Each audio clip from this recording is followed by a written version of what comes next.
In December 2008, one of the most powerful men in the world was borrowing money from friends to pay his rent. He had already spent every dollar he had. His two companies were days from dying, and he had to choose which one to save. This is the true story of the worst month of Elon Musk's life and how it built everything that came after.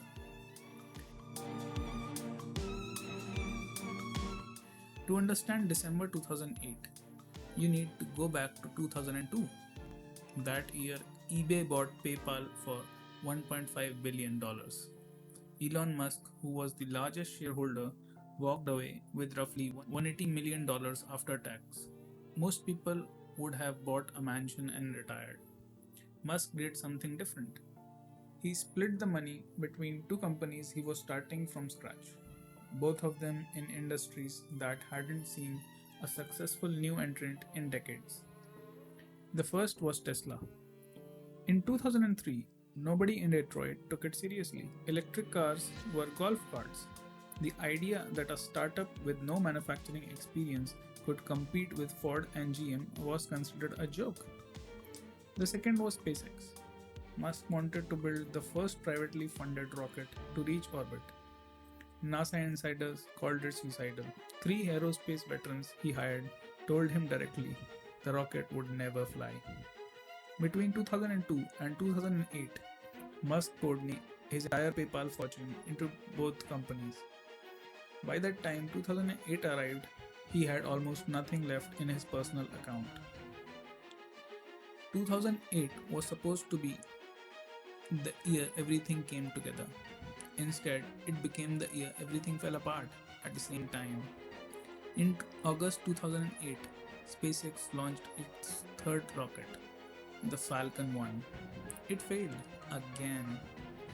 The first stage crashed back into the second stage 155 seconds after liftoff, destroying a NASA satellite and three commercial payloads. Three launches, three failures. SpaceX had enough funding for exactly one more attempt. If the fourth rocket failed, the company was finished, and Musk had no more money to give it. Meanwhile, Tesla was in its own crisis. The Roadster, Tesla's first car, was 2 years behind schedule and massively over budget. Early customers had paid deposits and were furious. The company was burning through cash faster than projected. Investors were pulling out. The 2008 global financial crisis had just hit, and nobody was writing checks to risky startups. Every meeting Musk took ended the same way. Not right now. By November 2008, Musk had maxed out his personal credit. He was quietly borrowing money from close friends, including his cousin, just to cover living expenses. He later said he was so stressed he couldn't eat properly for weeks. 2008 December. This is the month that nearly ended everything. Tesla had run out of runway. The company needed an emergency funding round, $40 million, just to survive in January. Musk went into every investor he knew. Every single one said no. He later told a biographer that he sat alone and did the math on a piece of paper. He could save one company. He did not have enough for both. He said publicly years later that this period was the only time in his adult life he cried from stress. Not from grief, from the weight of watching everything he had built collapsing at once. On the night of December 23rd, the Tesla board was on an emergency call. The term sheet for the survival funding round had to be signed before midnight, or the company's bank account would hit zero the following week. Investors were still negotiating terms at 11 pm. The lawyers were on the phone. The money wasn't confirmed. The round closed with minutes to spare. Tesla survived by hours. But SpaceX still needed its miracle. The fourth and final Falcon 1 launch was scheduled for September 2008, 3 months before the Tesla crisis. This was the last chance. The SpaceX team had worked for months on what went wrong in launch 3. They had fixed the staging issue. They had run every test they could afford to run. Now they had to find out if it was enough. The rocket ignited. It cleared the launch pad, it passed through max Q, the point of maximum atmospheric pressure, where most rockets that fail. 9 minutes and 30 seconds after launch, Falcon 1 became the first privately developed liquid fueled rocket in the history to reach orbit. Musk, who had been watching from mission control, broke down in front of his team. He said later he had run the numbers.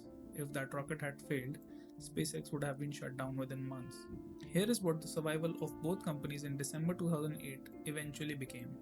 Tesla, which nearly died in December 2008, became the most valuable car company in the world by 2020. It changed the entire global automotive industry. Every major car manufacturer is now making electric vehicles because Tesla proved it was possible. SpaceX, which had 3 months and one rocket left in December 2008, went on to develop reusable rockets that reduced the cost of getting to space by 90%. It became the primary launch provider for NASA and dozens of governments. And the larger mission, humans becoming a multiplanetary species, moved from science fiction to a funded, scheduled engineering program. None of it happens if the Tesla term sheet doesn't close before midnight on December 23rd, 2008. None of it happens if Falcon 1 fails on its fourth attempt. The thing that most people miss about this story is not the success, it's the decision Musk made before the success. He had an easy exit. After PayPal, he could have stopped. He had more money than most people ever see.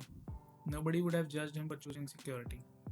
Instead, he poured everything he had into two companies most people thought he was insane. And when they were dying simultaneously, he found a way to hold both of them together until the night was over. The question isn't whether you agree with Elon Musk. The question is what you're willing to risk for something you actually believe in. Because the night is always longest just before the thing you built starts to work.